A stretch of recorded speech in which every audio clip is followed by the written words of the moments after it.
All right. Hello, everybody. My name is Tanea McKeel. I am a crypto reporter at CNBC. We have several, obviously, but my coverage focuses a lot on markets and investing trends, which includes things like payments and stablecoins, which is why I'm very excited to be here with Brad, who is Brad Garlinghouse, the CEO of Ripple. Thank you. Glad to be here. Thank you for nice to see you in person. Yeah. So, yeah, Ripple, a big point of interest for me. And I don't know who's in this room. I know this conference has been going on a long time, and many people are returning to this, but I have been covering the space for 10 years, so I know that there are always a lot of newcomers here. Ripple has been around for a very long time in crypto industry terms. It is a payments company, very global payments company, closely tied to the XRP coin, which you can get a little bit into, sure. Which is, of course, one of the biggest by market cap. A lot of attention recently because of the SEC's lawsuit against you. I heard about that.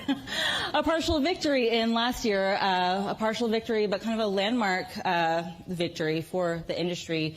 Are there any updates on that you want to address before we move on to the session? We won't spend all of our time having been up on this stage in previous years. It's always been a topic. So as tonight I was referencing, the key part of the case, the SEC sued us, kind of what is XRP, their allegation being that XRP is a security.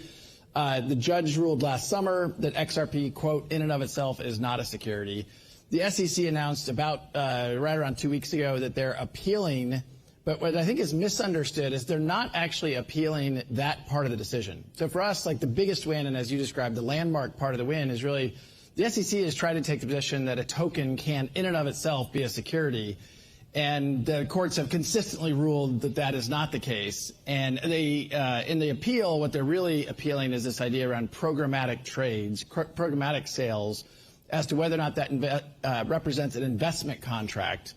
And the idea being that if it's a programmatic trade, it's anonymous buyer, anonymous seller, that there can't be a contract there. Their contention is there can be. You know, look, as you go up the appellate courts, it gets harder and harder, I think, for the SEC. We're very optimistic about where we stand on this. And again, the good news is, no matter what, XRP, the law of the land is XRP is not a security.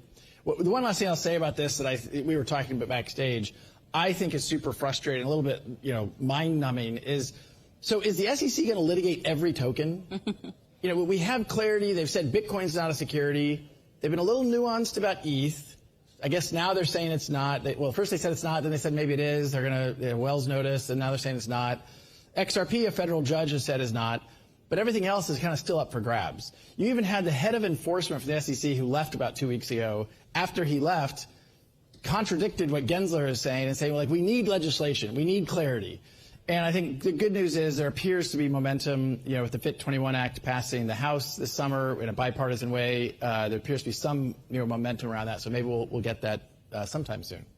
And then, as you mentioned at the top, of course, earlier this month, the agency did appeal part of that decision. So is there anything, any updates there that we need to know about?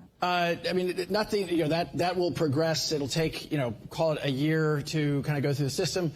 That I think it'll be interesting. The filing work that they'll have to do kind of comes out in January. By then, of course, we'll know if there's what the presidential election yields.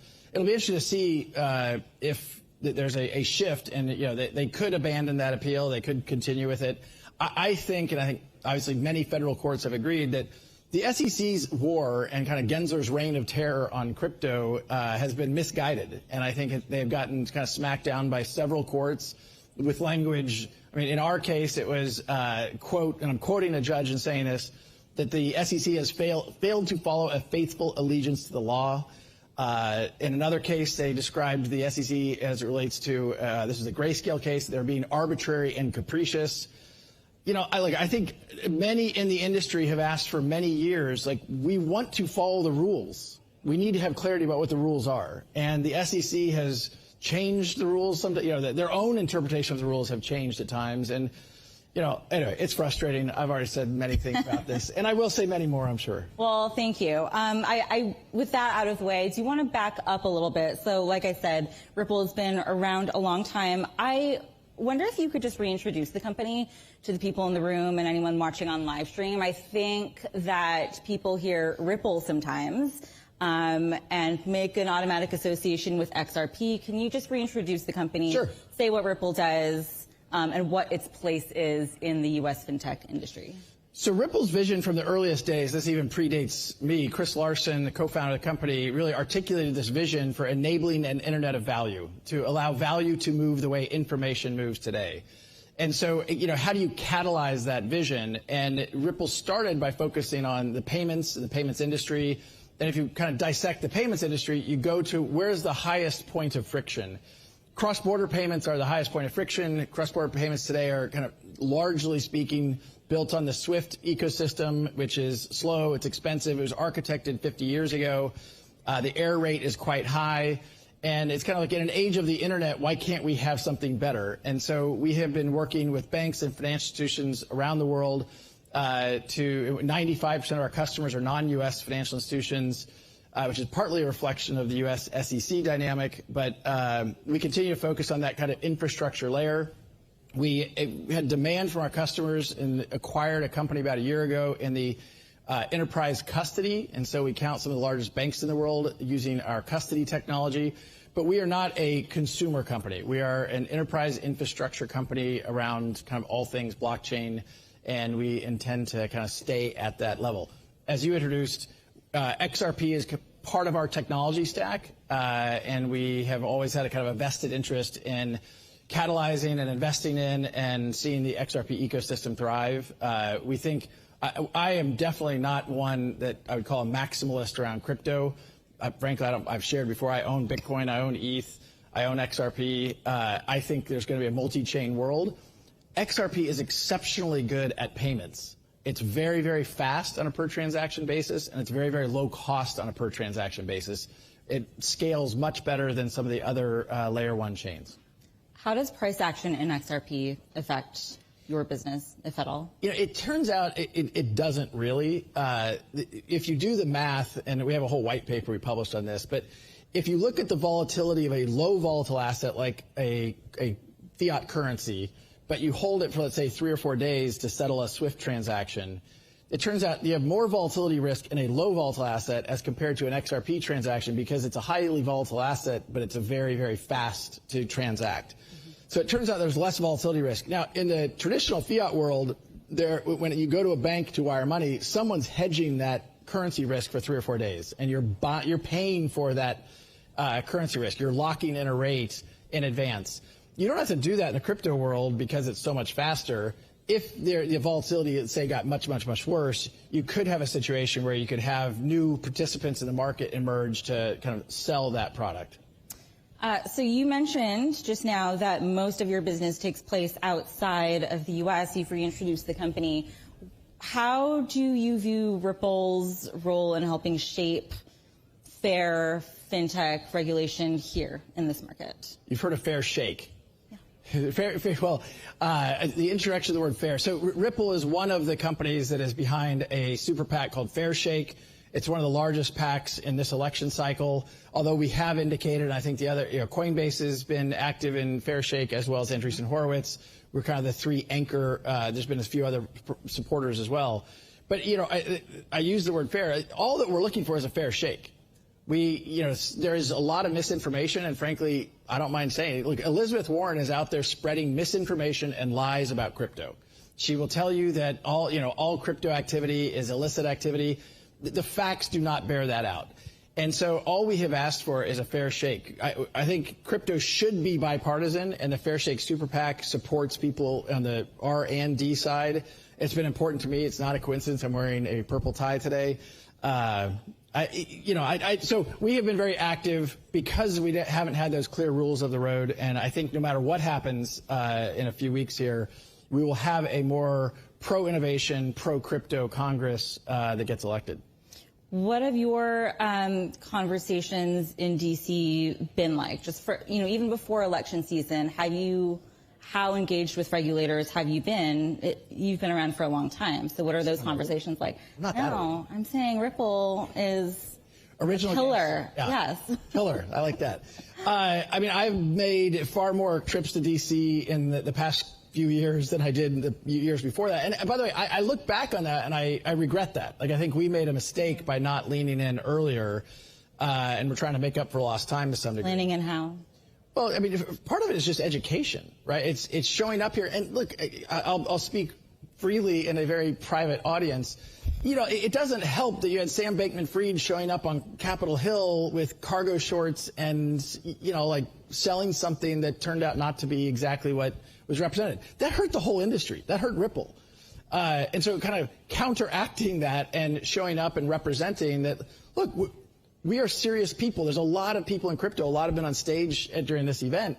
There's serious people doing serious things, and the market obviously has grown a lot. And so when I show up here, part of it is evangelist, advocate, diplomat, ambassador. And, you know, I will also comment, and you and I talked about this a little bit backstage, but it's still interesting to me how the U.S. is behind other countries. I spend a significant amount of my time talking to central banks and regulators around the world. And whether we're talking about Japan or the UK or Singapore or the UAE or Switzerland, even Brazil, no, that's not to mean Brazil's bad, it's just including Brazil, you know, the US is a laggard. And for reasons that don't really make sense. And I think it does get back to this kind of misinformation that it's been, you know, I think the Gensler reign of terror, you know, mixed with the Elizabeth Warren, you know, spreading misinformation. It's like crypto's the boogeyman, and it's just not the case. And so I think it's important for the industry to show up at events like this and make sure people understand how these technologies, at their core, can be used to benefit citizenry, to benefit businesses, reducing costs, increasing speed. You know, I truly do believe blockchain is going to rewire lots of parts of the financial ecosystem. Ripple's focused on our piece within that, but you know, I'm excited to see lots of other companies here representing.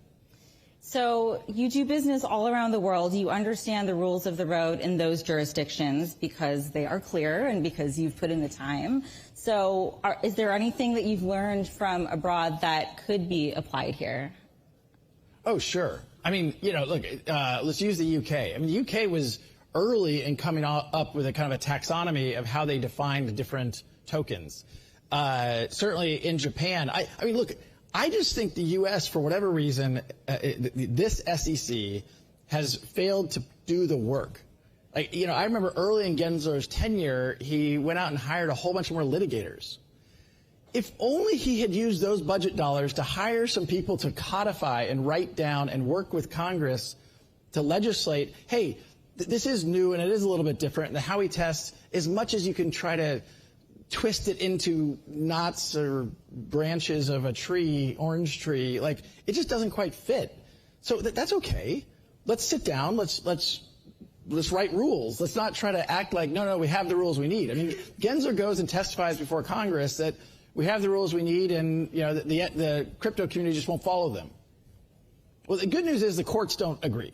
Now, that's slow, it's frustrating, and back to what I said earlier, do we really want to go litigate every token? And that appears to be how, you know, Gensler's, you know, it's like, hey, maybe it's a power, try to get more power. I don't really get it. It doesn't feel constructive. It doesn't feel like he's working for the U.S. citizens. All right, so we're closing in on this election here in a couple of weeks. Can you say what exactly is at stake here for crypto? And I talked about this backstage too, but it seems like for an industry that, you know, has always said it's nonpartisan and has evidence of growing bipartisan support in Congress, the vibe seems to be throughout election season increasingly partisan. Very, like, do you agree that Trump would be very, very good for crypto and Harris would be very, very bad for crypto? What exactly is at stake, you know, come November 5th? And is it as dire as it's been made out to be, I guess? Look, I do believe this is the most important election since I've been in crypto a long time. You've pointed that out a few times. I think this is the most important election we have had. But I also believe no matter what happens, we're going to have a more pro-crypto, more pro-innovation Congress than we've ever had. I think no matter what happens, we're going to leave behind a failed approach from the Biden administration. It has been an attack, and it isn't just the SEC. look, the OCC is hostile towards crypto. The Treasury is hostile towards crypto. The idea that people say choke point 2.0, and just to define that, that their choke point 1.0 was this idea of the banking industry was debanking a industry around payday lending and these things. It wasn't legal, and actually they lost court cases later on. But choke point 2.0 is the crypto industry, and individuals within the crypto industry are being debanked. I personally have been debanked.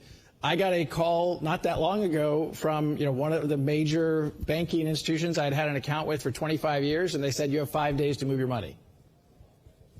Why? And they were actually super honest. They're like, look, you are a notable person in crypto, and having notable people with crypto and banking the crypto industry means more scrutiny from federal regulators. So we don't want it.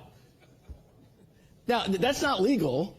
But it's also like, okay, fine. There's other banks that'll bank me. But imagine if you extrapolate that out and more banks. If I actually was cut off the banking system for the sole reason that I'm the CEO of Ripple, that is a hostile administration. And I think no matter what happens in this next election, we will have a reset.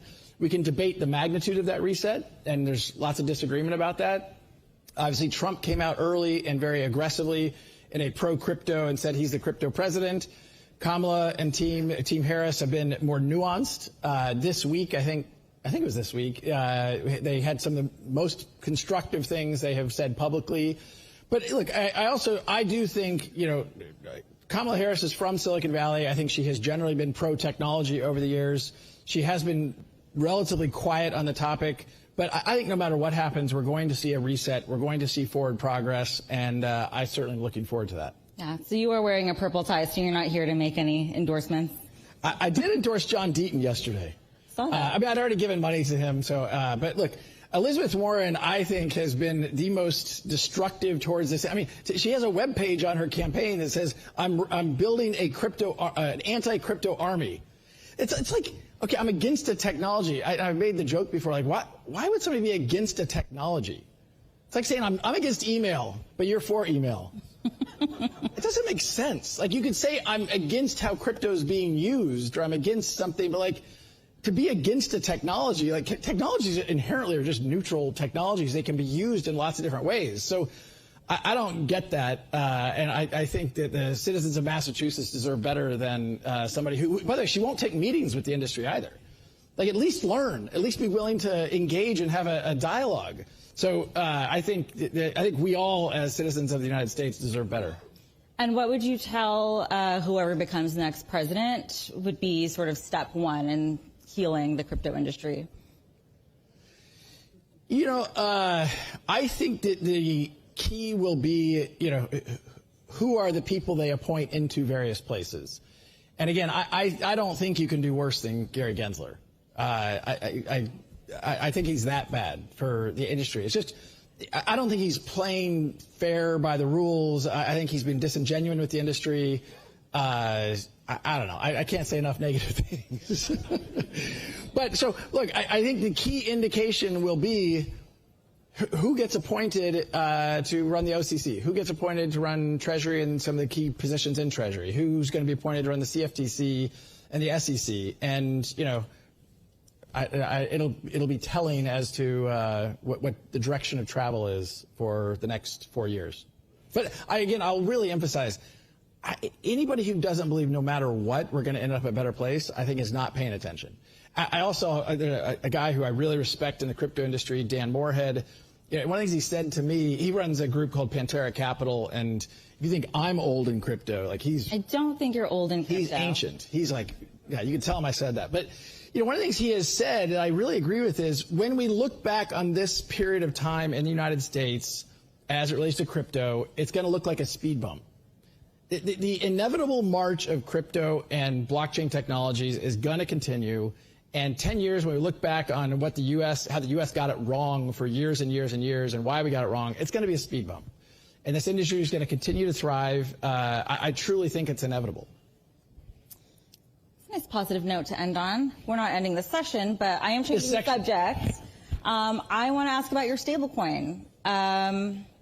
Ripple USD launching. Do we have a soon? Soon. Good. Why? Why now? It's such a hot topic right now, and it is interesting with, you know, the rate cutting cycle and with the state of regulation in the U.S. and the upcoming election. So why and why now, and what is it designed to do, you know, compared to some of the more dominant ones in the market? Well, so a couple factors. I mean, one, as you introduced earlier, like at its core, Ripple is a payments company. That's where we started, and we've been using stablecoins in some of our payment flows for years. There was a period of time where we were actually responsible for minting 20% of all USDC. And so we kind of stepped back and looked at that and we're like, okay, wait a minute, you know, particularly, by the way, when USDC about 18 months ago depegged by about 7 or 8%. And we kind of started to ask ourselves, like, well, wait a minute, you know, should we participate in this market given, I think all of these things are driven by utility, like solving real problems. If it's just speculation, I don't think that's a long-term success story. So we got interested and started paying attention. The two other macro factors I'd point out. I really do believe today the stablecoin market's about $160 or $170 billion. You know, some smart people think that's going to be a lot bigger in 5 or 10 years, you know, measured in trillions. So, you know, say 10 to 20x as large. And so there's a lot of growth there. And so I think that, you know, for us playing at the enterprise level, institutional level, and the payment flows, there's a natural opportunity to do so. And so I think as the market grows, there's an opportunity for us to enter that market. The last thing I'll say, which relates to our previous, I know we left the earlier conversation, but just briefly, yeah, the largest stablecoin out there is Tether. And Tether actually has a really good track record of being a stable coin. I mean, it's pretty, you know, its volatility away from $1 has been better than almost anything. But Tether also has gone out of the way to be offshore, non-U.S., and I think that has made it unfriendly for U.S. regulators. And I think as the market grows and you have the uncertainty of the largest player having 70%-ish of the market, I think that may shift a little bit, and I think that the market overall is going to grow. And so we felt like there's an opportunity for Ripple to enter that market. Do you intend to go up against a Tether or a USDC? Look, I truly mean, I think this is a huge market and there's going to be lots of competition. It may be that we continue to use USDC or USDT in certain payment flows, but inherently, if we're launching a stablecoin, I mean, I'd be disingenuous to not say, are we going up against them? Yeah. I mean, this is a new stablecoin, and, you know, inherently we're competing. But I don't look at it as, I think Tether is not going away. USDC is not going away. And I think, you know, USDC has been quite successful as being transparent and regulated and really trying to be a leading light as a regulated player. And so I think they both will continue to succeed. But again, I think it's a big market, and I think we can take some share and, you know, for our use case and focus on that. How, if at all, does that change your U.S. presence? It'll be dollar-backed. Are you engaging with regulators on this? Yes. What does that look like? So we acquired a company, I can't remember when it closed, but called Standard Custody, which has a New York NYDFS trust license. We are in the process. We won't go live until we get the green light to do so under the trust license. But we are already operationally ready. We've done, you know, lots of operational testing with a whole bunch of launch partners, including exchanges and market makers. And so we're excited about the early momentum, even though we're not live. But the key, you know, you ask when are we going to go live? We will go live as soon as we work with regulators. We will only do kind of front-footed, compliant, regulatorily appropriate things. There are good rules of the road on this one. So let's follow the rules of the road. And so when we get the green light from the regulators and our kind of license as a licensee, I don't know if I got that right, but we will go live then. And I asked this before, forgive me if I missed it, but because you are not a consumer-facing company, you know, the use case, stablecoins are exploding right now. So they are mostly used for trading. We are starting to see that other use cases for stablecoins are emerging in popularity. What would the purpose of RLUSD be? Well, so it goes back to, we're already serving, lots of institutional enterprise clients. Again, I used the data point. We happened to be 20% of all USDC minting for a period of time. And so we kind of felt like, well, wait a minute, like we could play in this market. The thing I also, Operation Choke Point plays into the growth of stablecoins because it's the on-ramps and off-ramps that are a problem for a lot of crypto players. And because the U.S. government has been so hostile and by extension, banks have generally been hesitant to bank the crypto industry, you have this problem around on-ramps and off-ramps, and stablecoins serve part of that solution to manage those on-ramps and off-ramps. I was actually just going to ask, with the closures of Silverbank and Signature last year, how much do you think that's affected this explosion in stablecoin popularity now? For sure it has impacted. I mean, again, just to put some color on that, so everyone's on the same page, Silvergate was shut down by the government in part because they told them they could only bank, and this is not me making this up. This is in court filings. You can go read about it. They said basically, we won't allow you to have more than 15% of your business be crypto companies. And that basically meant they couldn't be solvent given that they're a mix of customer base, and so they had to shut down. So the U.S. government kind of forced Silvergate as a banking crypto companies to shut down. I believe there will be lawsuits about that before it's all said and done. But, there's no doubt that the fact that you had a pullback from banks that were serving this industry, it fueled demand and an increase in activity around stablecoins. You could see the math around that, some of those things happening. Now, there was also a shift in market share. And again, the ironies of the U.S. government doing things that's just like, you guys got to think through this. So you debank the U.S. industry. So what happens? USDC, which is more regulated, more compliant, its market share goes down. Tether's market share goes up. And Tether, so we're pushing activity offshore. So we're pushing activity to less regulated, less, in all the kind of things that the U.S. says they want to protect consumers, what have you, but yet we're doing things that push it offshore. Like, what? Like, this is not smart. We are coming up on time. So to cap it off, and thank you for all of your insights, your advice to FinTech startups at this point in time in this precarious regulatory environment, which you say is only getting better regardless of what happens in the next few weeks. What is your advice to FinTech startups? Incorporate outside the United States. Look, I hate saying that. Look, I'll be honest, you guys. I grew up in Kansas. I'm a pro-U.S. guy. But look, if I'm honestly giving advice to an entrepreneur who wants to meet with me and talk about a FinTech crypto-related company, you don't know what you can hire the best lawyers, the most expensive lawyers, and spend a shit ton of money, and you still don't know whether or not the SEC is going to sue you. And if you go to the UK and incorporate in London, you know what the rules of the road are. You have a welcome, a constructive engagement with the central bank. Like it's just apples and oranges. Like I can't. I was just in Japan. We were talking about this. The welcome reception, the warm reception Ripple gets in going to Japan versus here. It is changing. And look, there's people on both sides of the aisle that see this and understand it and are fighting hard to change it. But I feel resolute. The Biden administration's approach to crypto, when we look back on this, we will realize that we did the United States a disservice in a key technology that we should care about over the long term. Give it up for Brad Garlinghouse. Thank you. Thank you so much.